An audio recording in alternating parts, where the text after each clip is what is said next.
feedback, summary, and review questions in performance module. Let's start with feedback. When this option is enabled, employees will have an option to submit feedback to other users in the organization.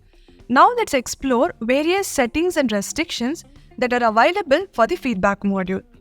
Let's navigate to settings and then to performance, and under configuration we have feedback. So the first option is about permissions, but before getting into permissions, we'll understand what are the feedback types available in the system. So there is one feedback type which is enabled in the system by default, which is the reporting manager feedback. So reporting managers can submit feedback about their subordinates. Apart from this, there are two different types: peer-to-peer and 360-degree. So when you enable the option peer-to-peer, employees will be able to provide feedback to other users who are in same level in the organization as the employee. When it comes to 360-degree, employees will be able to submit feedback to anyone in the organization. So you can go with any one of these options or you can enable both. Now let's go back to the permission part. To whom can an employee give feedback? So the first option we have here is to anyone within the department, which means the option to submit feedback is restricted within the department.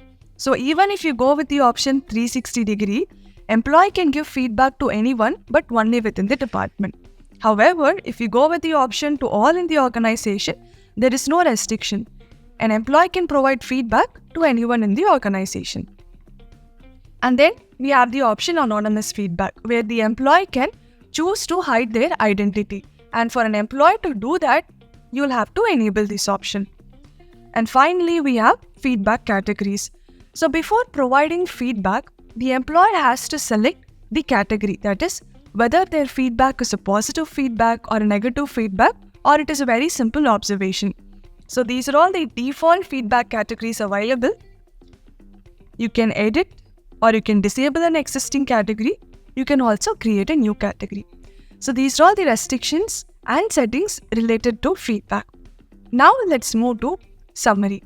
So summary is a space dedicatedly given to the reporting managers to keep a track of their subordinates' performance and other achievements, and about the other personal attributes of the employee as well. So first let's see how a manager can write a summary. So manager has to navigate to performance, team. Their reportees will be listed here. They'll have to click on a particular employee name. And there we have summary. So click on summary, add summary, and this is a space where manager can record a summary. So when it comes to adding a summary, there are two different options. One is manager can directly write a summary. Click on submit. Or manager has to select a question before submitting it. You can also enable a setting that manager has to mandatorily select a question when writing a summary. If question is not made mandatory, they can simply write a comment. So this is how summary is recorded in the system. And when adding a summary, there are few predefined questions. As an admin, you will have an option to modify these questions in the system.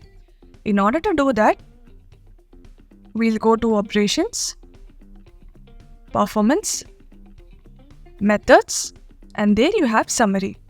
So these are all the predefined questions available in the system. You can disable these questions if you want, or you can edit the questions. There is also a provision where you can add new questions. So this is about the summary module. And then finally we have an option called review questions. So we have review questions just above summary. So these are all few generic questions that you can include in your appraisal process. That is, when an employee is doing self-appraisal, in addition to rating KRA goals and competencies, they can also answer to the questions that we are defining here. And these questions will not impact the overall rating or score of an employee.